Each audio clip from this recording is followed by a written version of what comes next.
Hello, everyone. Good morning, good afternoon, good evening, depending on where you are in the world. And welcome to this session entitled Behind the Scenes Athletic Trainers and Therapists at the Olympics. Before I hand you over to our host, Dr. Jim Mensch, I'm just going to run you through some quick housekeeping so that we can run this session smoothly. We are going to record today's session and we'll be sending you out a link to that recording in a post-webinar email that you will get tomorrow. So please bear with us. We'll also provide you with a certificate of attendance if you're joining us live in this session. Please do feel free to introduce yourself in the chat. It's always great to see where we have people joining in from. And post any questions that you have separately in the Q&A. That's a separate button that you'll see on your menu bar. You can also review the questions that have already been posted and upvote and comment on those if somebody's beaten you to it with your question. When you leave the session, please take 2 minutes just to complete the feedback form. Your feedback helps us to improve the way that we run these sessions and gives us ideas and suggestions for future topics. That's everything for housekeeping, so I will hand you over to Dr. Jim Mensch and we'll get things underway. All right. Hello, everyone, and welcome to the World Federation of Athletic Training and Therapy webinar. I am Dr. Jim Mensch, and I'll be your moderator for today. I currently serve as the program director at the University of South Carolina, and I'm a proud member of the World Federation of Athletic Training and Therapy. WFATT represents associations of athletic trainers and therapists across the world, so we're excited to have folks joining in today from across the world. The mission of WFATT is to provide leadership, cultivate collaboration, and champion the athletic training and therapy profession globally, and contribute to a healthier world. So today, we are excited to be hosting a webinar entitled Behind the Scenes, Athletic Trainers and Therapists at the Olympics. We are excited also to have two outstanding athletic trainers and therapists who have worked in both the Olympics and Paralympic committees. So, without further ado, I'm going to introduce our two panelists today, Takeo Ichiyanagi and Kevin Schroeder. Takeo is the head athletic trainer for Japan's men's national basketball team. He's been serving with that position in Tokyo since April of 2017. He's attended several international sporting events, including the Tokyo Olympics in 2021, the Paris Olympics in 2024, the FIBA World Cup in 2019, the FIBA World Cup in Japan and the Philippines and Indonesia in 2023, the Asian Games in 2018, and also the Asian Games in 2023. He's also worked with the qualification rounds that have taken place domestically and internationally. He also serves as the athletic trainer for the national teams in the youth levels, including U16, U17, U18-19, and U22. He holds a Bachelor of Science degree in athletic training from the University of Alabama and a master's degree in PE with a concentration in athletic training from the University of South Carolina. He also has a doctorate in physical therapy from the University of South Carolina. So welcome, Takeo. Good to have you. Our second panelist is Dr. Kevin Schroeder. He's the coordinator of clinical education and a senior lecturer within the University of New Mexico's athletic training program. He serves as director of UNM's interprofessional education program. He has extensive experience in sports medicine, including serving as the athletic trainer at the Olympic Training Center in Colorado Springs, where he focused mostly on combat sports such as wrestling, boxing, and judo. He was a key member of the medical staff of the 2015 Pan Am Games in Toronto, as well as the 2016 Paralympic Games in Rio, where he worked closely with the Paralympics judo team. In addition to his Olympic and Paralympic work, Kevin's got a clinical background, including roles with the 351st Battlefield Airmen Training Squadron, which is a special operation group in Kirtland Air Force Base in Albuquerque.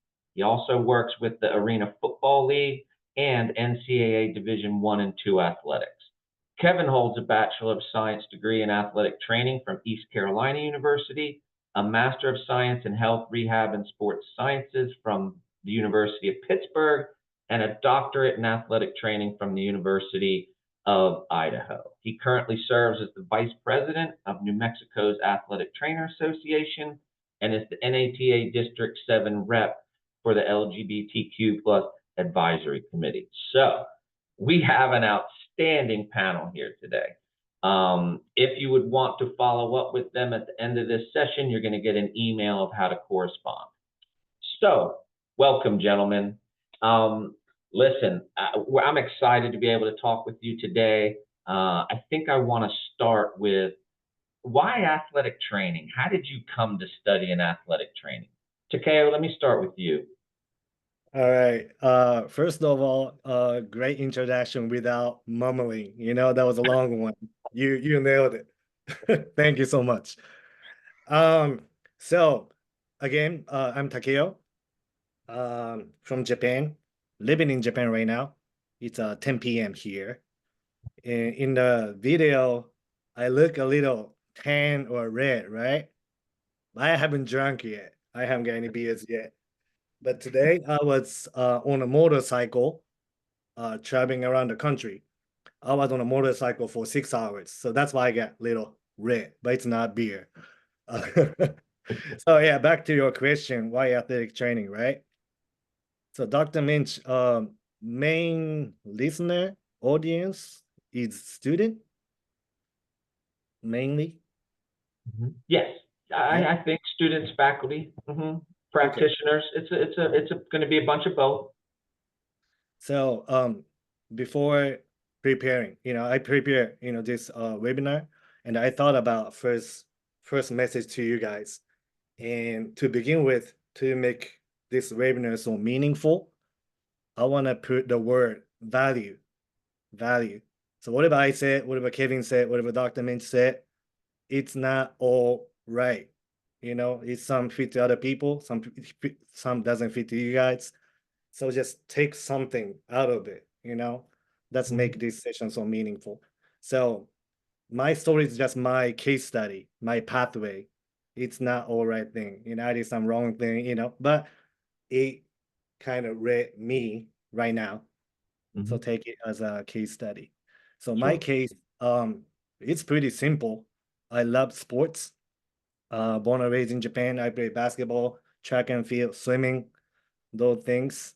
And when it came to pick the school for university, I thought about which pathway I go to, right? Medical, agricultural, a lot of different pathway. But senior year in high school, I realized that, yeah, I really love sports. So I want to take the profession, jobs, something associated with it. And I started looking around and I found athletic training. That's pretty simple, but that's a foundation. No. It is the sports that gets us. Kevin, is that kind of how you got into athletic training? What was your path? Yeah, I think I had a pretty typical kind of coming into AT. I was a terrible athlete. I got injured in high school and ended up with our athletic trainer. And I was like, what is this place? Who are you? What do you do? And I learned so much just from my own kind of rehab recovery experience. And I immediately knew this is what I want to do. This is what I meant to do. And you still kind of explore other options and other pathways like Takeo was talking about. But I think what really drew me to AT and kept me sticking with athletic training was, the patient populations are generally fairly healthy people, and they're usually pretty highly motivated, which was really refreshing from some of the stories and the patients that I hear about with other people are dealing with. So that's really what kind of has kept me towards that athletic training mindset overall, all the years of being clinical and working with different patient populations. So that's kind of where I started. Yeah, and it is interesting. We all have our own unique way of how we've gotten into this profession, but this webinar is about the Olympics. So how was it that you ended up working in the Olympics? And Kevin, maybe I'll start with you first. Sure. I had attended a conference, gosh, this was probably back in I want to say probably 2010, 2011. And, back in the day before COVID, you'd get this giant bag at check-in with all these papers and stuff, notepads, whatever. Well, one of these papers was a flyer for Team USA's medical volunteer program. And I looked at it and I'm like, man, that would be really cool to do. Imposter syndrome sets in. There's no way I'd ever get selected to do this. so I stuck it back in the bag and I kind of forgot about it for a couple months. And then I was going through papers and I found it again. And I was like, you know what? I'm just going to shoot my shot. Let me apply. So I filled out the application, sent my CV in and all that. And about probably 6, 7 months later, I'd say I got an email saying, you've been selected to volunteer. And so that following summer, it was several months then later that I got to go out to Colorado Springs, where for 2 weeks I just kind of got to rotate with different sports, different types of athletes, different kind of providers. It was a very interprofessional experience working with PTs, OTs, chiropractors, massage therapists, physicians, just and from all over the country.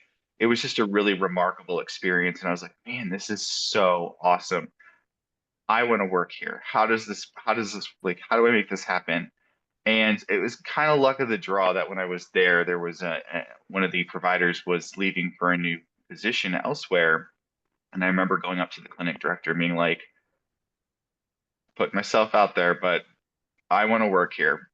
Would you consider me if I were to apply, kind of a deal? And he's like, go ahead, apply.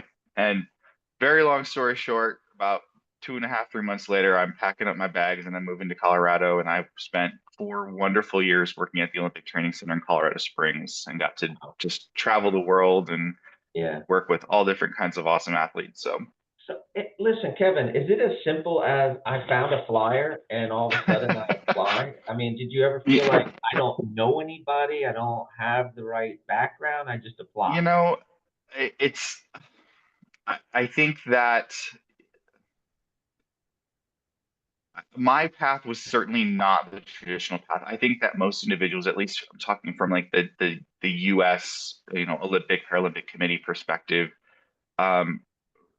work their way through the Olympics by working with one specific sport. So they'll reach out to like the NGBs, the national governing bodies for a certain sport. So say like USA Volleyball, and they kind of work their ranks up through individual sports. And that's how most people really do get involved with the Olympics from the US side of things. So my path was certainly not typical, not likely for most, but it worked for me. Listen, but it sends a message that put yourself out there. I heard you say that twice. You don't know what you don't know, and you don't know. So why not apply and see where it takes you? So interesting. Yep. Takeo, how was how did it work out for you to end up in the Olympics? Yeah, mine's like a lot of luck, to be honest. I did undergrad, grad school, right, with athletic training in Alabama and in South Carolina with Dr. Mensch.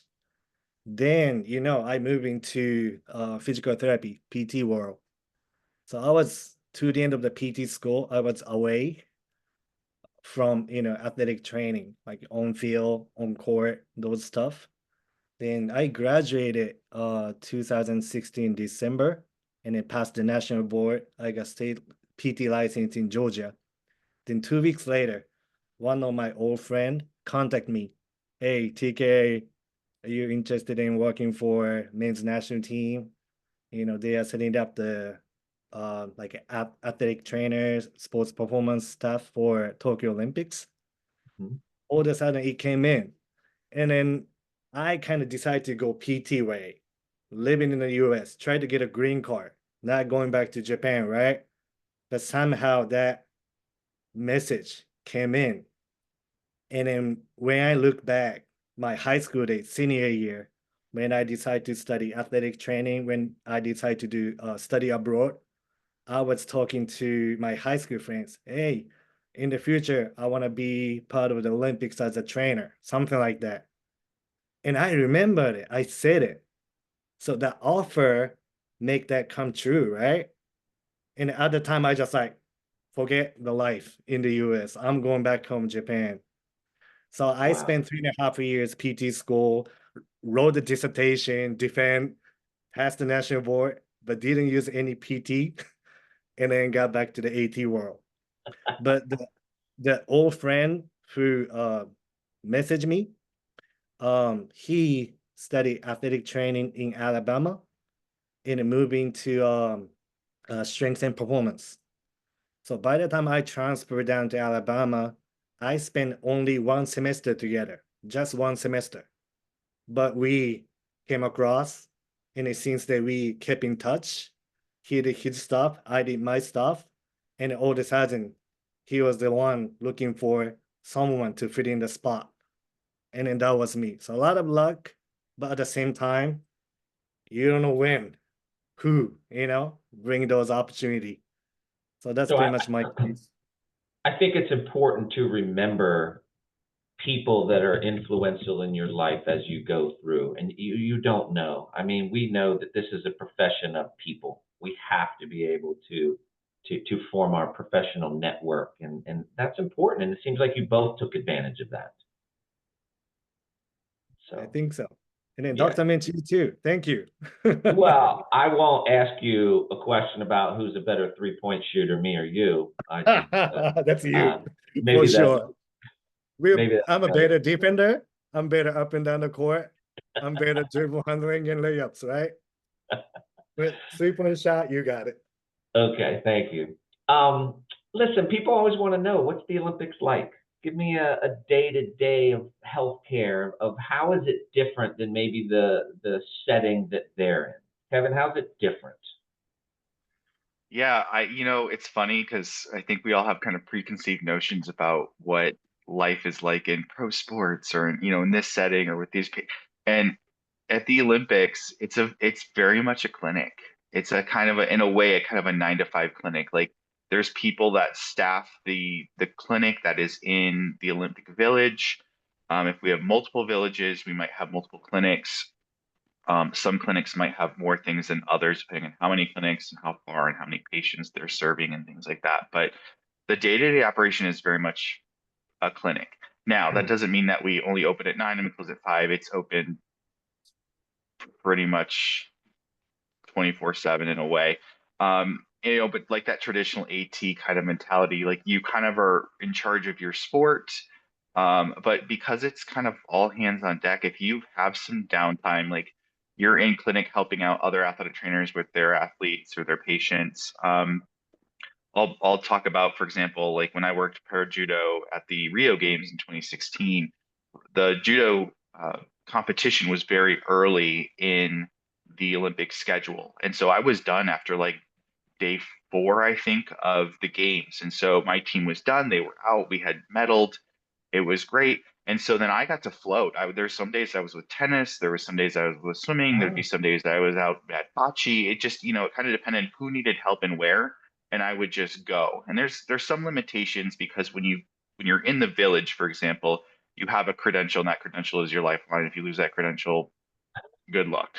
But every Olympic committee is only allotted so many passes out to swimming or out to the tennis or out to the whatever facilities. And so I got lucky with the 2016 games. I got the coveted all pass, so I could go to any venue I needed to. So because of that, though, I was asked to go to a lot of different places. And so that's just kind of one example of how it looks for Team USA. You just kind of never know. Every day is just different. Yeah, no, that's interesting that you could work a wide variety of different events and sports there. Interesting. Takeo, tell me a little bit about Paris behind the scenes that we're not seeing on TV. What's going on there? Schroeder was terrible. Full court, so bad. My room got flooded. I got moved. Bad experiences. But as Kevin said, I feel like it depends on which country you work for, and also which sports, which NF, National Federation you work for, team sports versus individual sports. So my case is a Team Japan basketball, right? So I'm not helping any other athletes. So pretty much stick with basketball players. But compared with Team Japan versus Team USA, it's totally different too. They have tons of staff members. Those player probably take their own private therapist. So we are really short-handed in Paris. So long hours. But came to that Olympics, the main part, we try to make athletes feel better to play better. That's kind of mentality. So if they ask, we provide. They ask what time they want. I try to, accommodate, as much as I can. So that happened kind of to the end of the Olympic. But during the Olympic preparation, it was different. People I treat more evenly, schedule better, but comes down to the main part. Team Japan basketball doesn't have that much depth. We have like group number of the players. It's not 12 player NBA players. We have one or two. So we have to prioritize. Right. Somebody got tons of minutes compared with others. Somebody got over 35 minutes. Some guys got 5 minutes, 0 minutes. So And focus you is know these players, right, Takeo? You know these players. You've been with them a long yes. time. Yep. Right. Yep. Kevin, was that always the case for you? Did you always know who you were going to be seeing, or you could see somebody that never met you? Yeah, it was definitely both extremes. We have like working at the Olympic Training Center, you have athletes who are residents there. They live there year round. They train year round. You've got athletes who are we call like campers that would come in for like 2 weeks per se and work with their team, and then they would go back home. And then you've got people who truly train by themselves or with their team elsewhere. And then the first time that I'm meeting them is at the games and stuff. And so it's just that typical kind of A-team mentality. Like we're going to take care of you the best that we can, but you don't always have that established relationship or that we kind of typically like to see as athletic trainers. Yeah. I No, think I mean, yeah, don't get me wrong. Those guys are not selfish or we don't have any, good relationship, anything like that. It's, Olympic period. So we have to get those guys feel better, make it better, right, less sore, that kind of stuff. right, right. They're not like, put us into the bad situation or anything like that. Yeah, yeah. Mhm. I think our listeners like sometimes to hear a story. Do you have a good story, something memorable from your Olympic experiences that you could share? Kevin, do you have one? It sounds like or it looks like you might have one. I mean, I've got lots of stories. I think that one of the really exciting things that I was lucky to be able to kind of navigate in my time, and it's not only a specific story, I guess per se, but I remember when I was going through school for athletic training and stuff, and I think it was in like our gen med class, we got like maybe 2 slides of a lecture somewhere about like para athletes and kind of non-traditional athletes and things like that. And I was like, okay, this is interesting, but I'll never use this. I'm going to be my thing was I was going to be a Division I athletic trainer. And I remember my first job as a D1 athletic trainer, I was like, I'm not going to be a Division I athletic trainer. So, I kind of fell into the Olympics. And so, I talked, about most of my time I spent was working with combat athletes. But what people don't realize is that a lot of those athletes were para athletes. So like judo, for example, it's a visual impairment sport from a para perspective. So I don't I don't know I didn't know how to navigate that. I didn't know what that meant. Like how do you conceptualize a rehab, for example, for someone who can't ball toss with you, if you're trying to do something with Yeah. the shoulder, for example. So it was really a lot of like thinking on the fly. And I thought like eventually I'm just gonna get this. And it's like, no, everyone's challenges are different. Their abilities are different. Levels of blindness are not just you're either blind or you're not. Like there's different, so it was really interesting. And so then you have to take this kind of ability to think on the fly and to adapt on the fly and apply it to all aspects of your patient care. And so then you think about like, okay, well, I don't know all these athletes going to the games.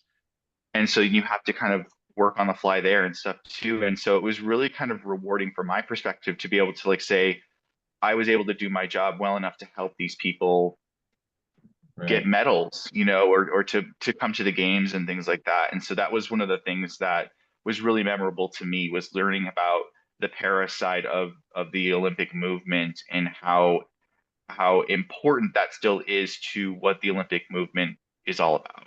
Right. And where do we put that into the curriculum? Those are experiences, Yeah, yeah, you know. yeah. Um, I teach now, and so it's one of the things I try to make a little bit more of an effort to kind of talk about with our students and our learners is that, it's not just the typical, 18 to 22-year-old healthy athlete at the college settings or the 14 to 18-year-old in the high school settings, that it's athletics has become such an integral part of our lives in society that everybody participates in sport or physical activity in some form or fashion, regardless of ability. And we as athletic trainers have a place to provide that kind of care and are qualified to provide that kind of care to those individuals. And that's why I love the idea of this webinar where we're going to talk about your experiences with para, where Takeo didn't have that experience and yours was quite different. So any memorable experiences, a story you like to share? Luckily I participated into 2 different Olympics, Tokyo and Paris, right? So for the Tokyo Olympics, as I mentioned before how to end up in the Olympic Games, I made a big decision, whether staying in the US or going back home, Japan. And I picked that way and finally got into the Olympic game. But it was COVID era. So a lot of restriction. We cannot go outside the village, only stay in the village to the practice venue or game venue, transported by shuttle. That was it. And then on the game, no fans, just volunteer, some staff. That was it. So it was not totally, it was not it was not like what I imagined. Right? So I thought it's gonna be so memorable when I reached the national anthem on the court in Olympic stage, Japan versus Spain, something like that. But it was not like that. And then, as Kevin mentioned, team didn't get enough AD card for the court side. So normally I have assistant athletic trainer for helping out, making drinks and stuff. But I gotta do all the thing by myself. And it was COVID era, so I gotta personalize drink bottle for each players, not like a squeeze bottle. And this player need to drink this sports drink and that, something like that, and prepare for like 3 or 4 bottles. So I was doing that right before the national anthem, line up, and I gotta go. And I was racing national anthem, but it was like, I gotta do this.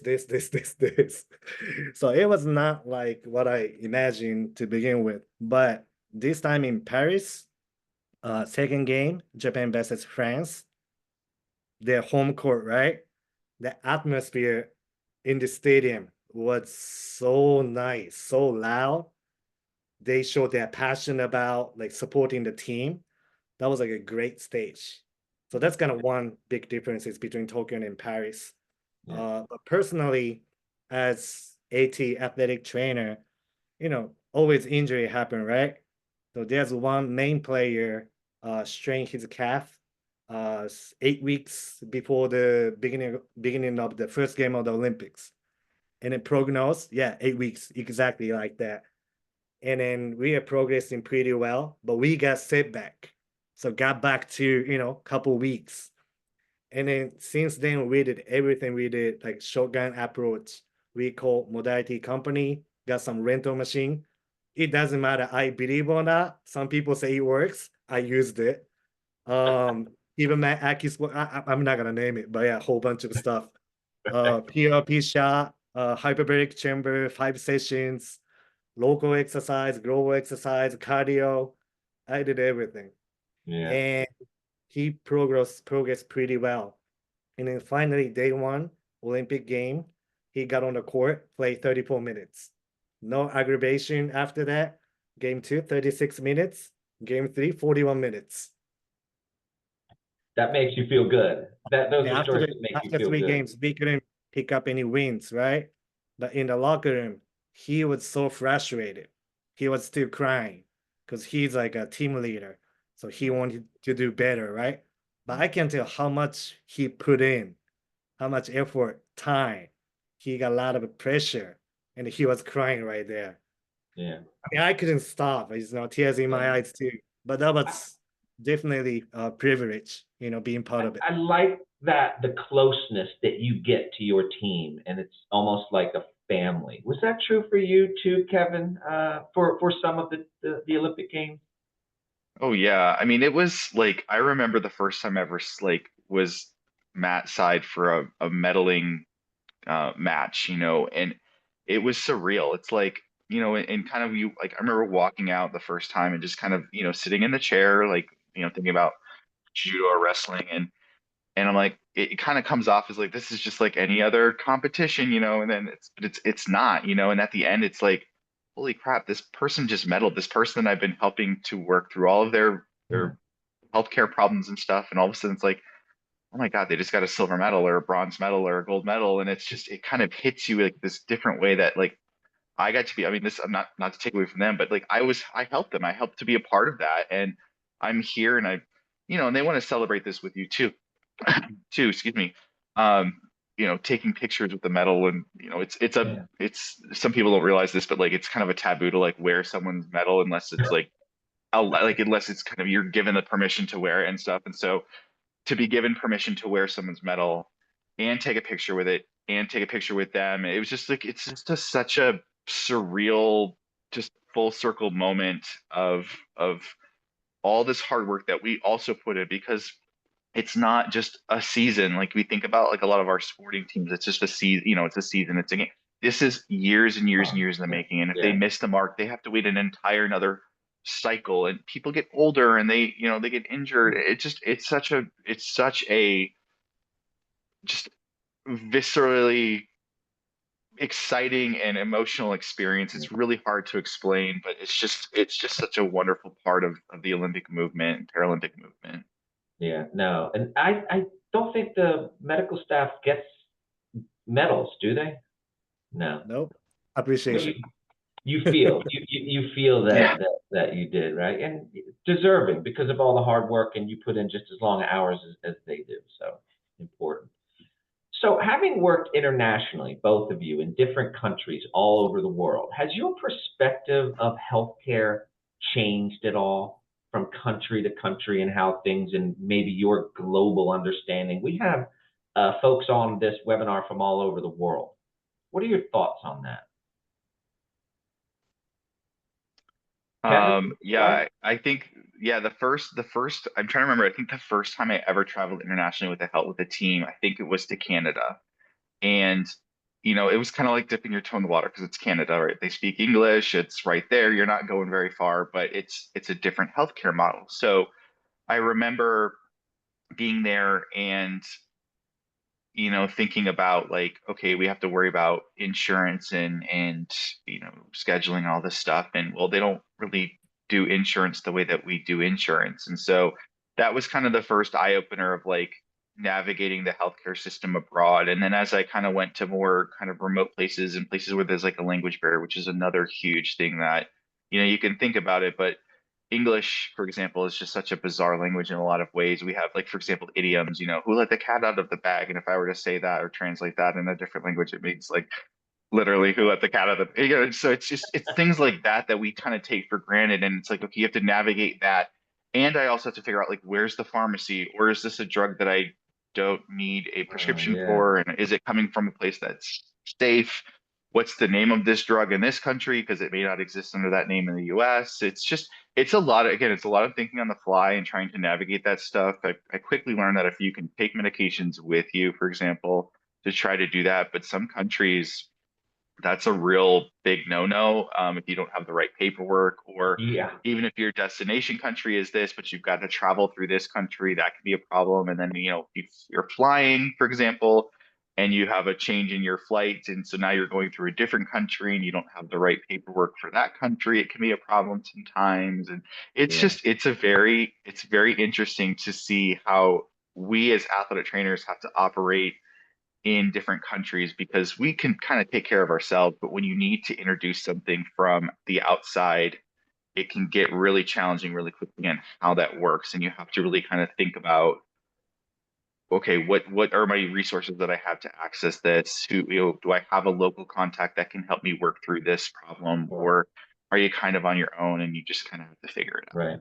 Yeah. And again, where do you learn that in the curriculum? And I think that's the mission of WFATT, is to bring more of a global perspective of healthcare. Takeo, your thoughts on what you've kind of learned from healthcare travel? I totally agree with Kevin. A lot of differences, a lot of difficulties. But my case, basketball, right? So FIBA helped that part a lot. So when we have international match, FIBA kind of organized it. So National Federation for the away team have to have this, like local hospital access, information, doctors, all stuff. So that helped me a lot, just, using those resources and then taking to, player to like a right place. Right. So my standpoint, I want to shoot some idea from different angle, not as like practicing as an AT, but as a student. I was in Japan, did a study abroad in the US, right? So obviously at that time, my view got so much wider.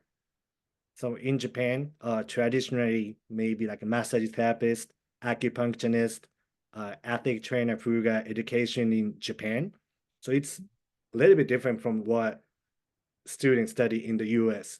So I got two different way of think, but those traditional group, generally speaking, they are all Yeah. generally speaking, tends to do more treatment over the exercise, tend to do more passive treatment over active intervention, something like that. But player here in Japan are used to it. They want to get that kind of treatment. They want to get that kind of intervention. So I've been working with this the national team for almost 80 years, but that was the challenge first couple of years, to try to get different mindset approach to, the condition injuries. And So are they open to that? Are they open to that, Takeo, yeah, where they're now things start to change. And then once they get a good experience, successful experience, they take it. If they feel some different good change, they take it. So it's not one day thing, but just keep working on it. But some things I like right now for Japan men's national basketball team, I'm the head athletic trainer, but assistant athletic trainer is acupuncturist massage therapist. yeah. Who wanna get that kind of treatment, she can come in more. Whoever not, I do more. So we try to get a good balance, not try to push one way more over the other. Because the athletes really just want to play. They don't care what it is that you do as long as they're going to get better, right? That's a global concept of whatever makes me better and able to play. I think would be helpful. Yeah. So there's a lot of listeners out there that want to get to where you are, and you kind of explained how you got into athletic training and the Olympics. Can you give some advice? What kind of advice would you give to a student or anyone? It could be a practicing AT right now, if they did have a mindset of I'd like to get into the Olympic world. Kevin? Yeah, I think the two things that I could tell anybody, students or otherwise, is like I said before, put yourself out there. Like I am no better or worse than the next athletic trainer, but I applied, I worked hard, I treated those athletes as if they were my own while I was out there, and a little bit of luck, and I ended up landing a job there. But again, if you want to work with, I don't know, USA Volleyball, for example, reach out to USA Volleyball. Say, hey, what does it take to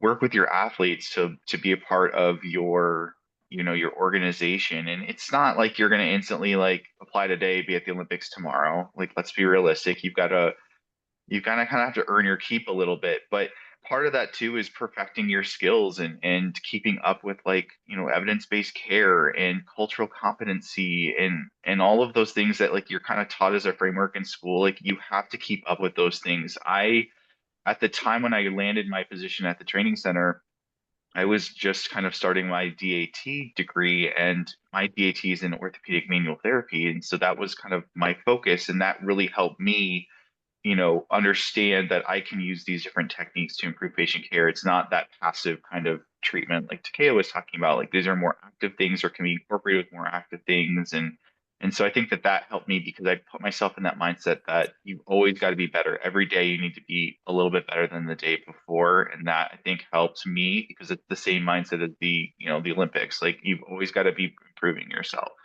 Yeah. And I love the idea of enhancing your skill set. And it needs to be targeted because the needs of maybe a judo player are going to be different than a swimmer, right? That's just going to Right. be the difference, right, Kevin? Yeah, and so I primarily worked with combat sports, but like when I was in clinic, like when I was not at practice and I was in clinic, I could see anybody. I'd see para swimmers or volleyball players or basketball, it didn't matter. And so you're not necessarily going to specialize in a sport sometimes per se, but but you have to be able to meet the needs of a wide variety of people. You never know who you're going to meet. And again, it's more than just the kind of the direct patient care that we think of. You've got to think about cultural competence. That's huge. I remember one time I had a patient who I don't remember what the injury was, but she was very into crystals and crystals were her thing and she believed in the power of crystals. And that's fine. I'm not going to yuck your yum. Like, but how can I as a clinician incorporate that in addition to things that are a little bit more evidence-based, for example, and that gets that buy-in. And I think that just like anything else, if you want your team to trust you and to go to you and things like that. And so that's kind of part of how that could play out as well. But I drives me nuts when I see these athletic trainers who are like, oh, I have to take all of these classes. I heard about this thing. It's a shiny new object, and I want to do it. And like, just it's hone your skills. Like, pick a few things, be good at those things, and roll with them. Yes, be familiar with other things, but you don't need to go to every single continuing education course and get every single letter out to your name. Have some intention about what's your focus going to be. If you get good Right. patient outcomes with X treatment, then focus on that and use everything else to enhance it. Sure, sure. Takeo, any advice for somebody looking to get into the Olympics and international healthcare? So I've been to Olympics and World Cup, right? So for students, I think it's good to set up the goal. Like, I want to be in Olympic. I want to participate. I want to be the trainer for the national team, represent the country. I think that's great. But to me, it's just a checkpoint. It's not goal. It's not end of it. It's just checkpoint. So to do that, it's kind of philosophy type thing, but you need a good person before a good healthcare profession for sure. Just be a good person. I'm gonna make it broad, but good person. So just do give and take. Don't take all the time. You gotta give. Don't be an energy taker. Pay for it if you get something. If you cannot get back to that person, give that to somebody else. Just be a good person. And then once you get into the group, be a good teammate in a classroom, coworker, job site. Just be a good teammate. With the staff member coaching stuff, other players, just be a good teammate. If you keep doing that, and the people like you, and then that leads to some other opportunity. And at the end, that might take you to the Olympic, that might take you to the World Cup, that might take you to some international events. So it's really philosophical, but I'm 40 years old right now. So I want to tell that to Takeo, 18 years old. Yeah. What would Takeo, 18 years old, think about the Olympics? Is that on your radar back then? Oh, I just said it. I wanted to be in the part of it, but it's not realistic at all. I just said it. Kevin, what would you say to the 18-year-old, 20-year-old Kevin? I would be floored if I knew where I was at now. What would I say? Just keep pushing forward, keep moving forward, keep making yourself a little bit better where you can, when you can, however you can. And I, some days are good, some days are bad. It's still sports at the end of the day, right? Like, you're gonna have coaches that are gonna be angry at you, that are gonna be cussing you out in the middle of whatever competition venue. There's going to be days where you're their best friend, and it's just, you just roll with the punches. And that's part of the fun, that's part of the experience, I think, in being a sport, is that it's so unpredictable. It's why we play the game, right? Right. And just like anything else, healthcare can be a little unpredictable too. And you're qualified to be there. You are capable, you are smart, you are intelligent, and you can do these things. Okay. Well, I want to spend the last 10 or 15 minutes hearing what the audience wants to know about. So, Stavros, we're going to open up some of the questions here from our other committee members and from you out there. I see one here with the high stakes of the Olympics. Do you feel any greater pressure Like, listen, it's for the Olympic medals. Do you feel any more pressure, Takeo? Yes. This Paris Olympic, I won out. The one story I told you guys, that was a lot of pressure from the coach. One of the main player, coach want him back on the court as soon as possible, but I cannot mess that up, right? So I cannot practice too hard. But sometimes coach can't quite get it. So that was a lot of pressure. So after the Olympics, about 1 month, I burned out. It was like, not it's a mental health. I Sure, burned out. sure. Just, didn't get interested on what I used to like, or it's an easy day. I have a lot of free time, but I don't feel like doing anything. You know, it happened before, but it was normally quick. After working long, like preparation camp to the main international tournament, maybe 2 months walking straight, 3 months walking straight, I was fine.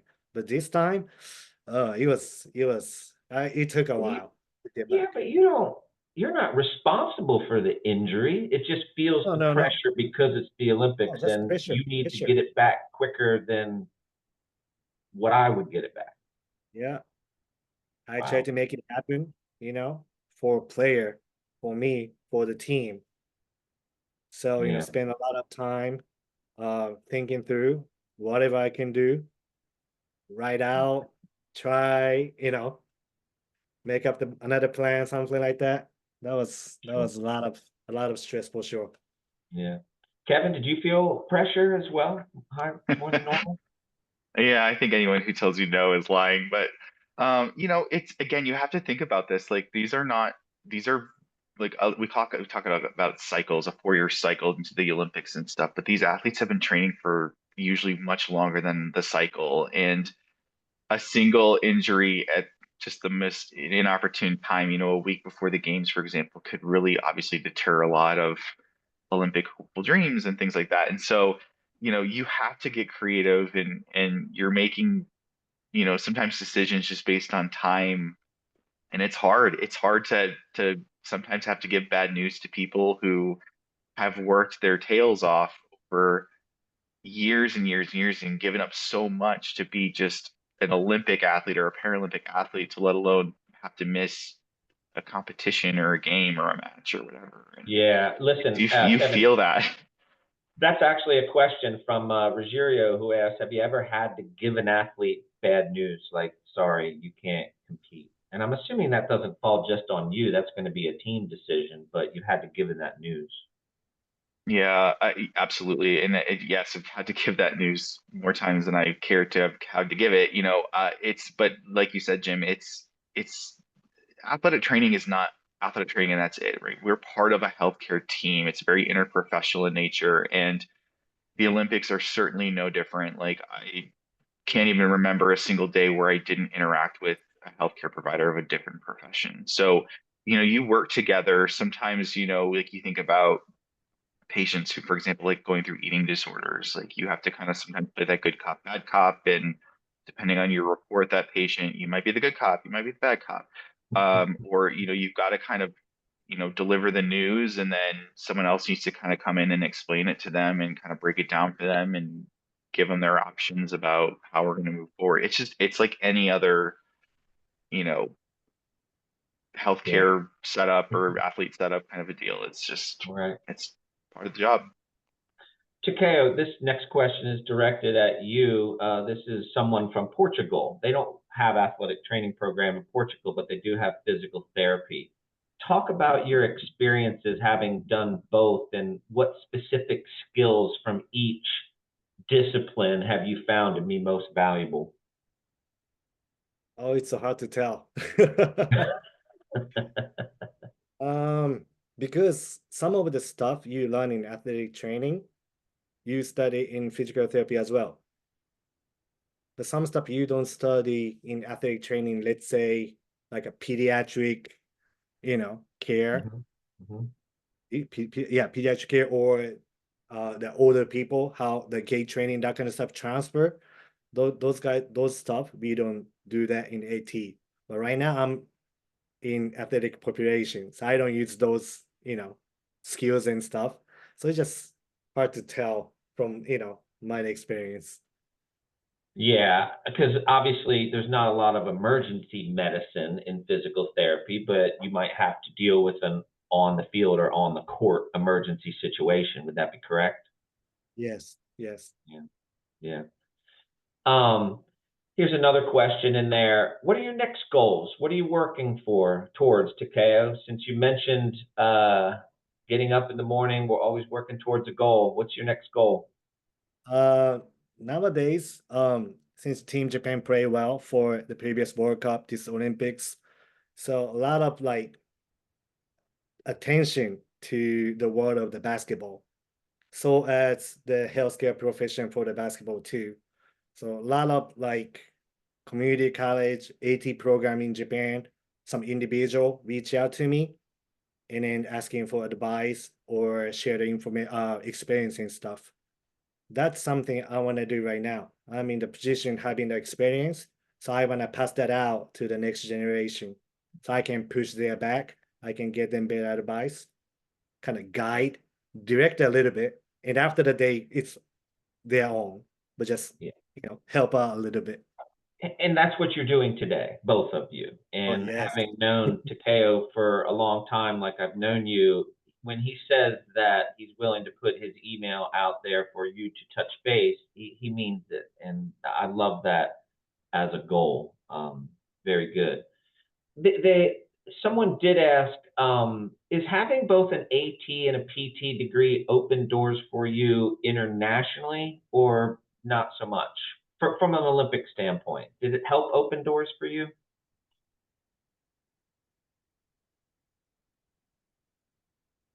I don't know. Well, it's harder to do that now with both degrees at the graduate level. It's a little harder to do that. My case, I can tell about my situation. My case, um, dealing with people player here in Japan, and then some player playing in the US or college, right? And at the time, I got to communicate with the medical staff for the players. So sending out an email, introduce myself, and I say ATPT credential after my name, and then they think, oh, this guy have an educational background. We kind of on the same page. We have common languages, so that helps a lot to communicate in that perspective. So Well, that helped to having an yeah, ATPT.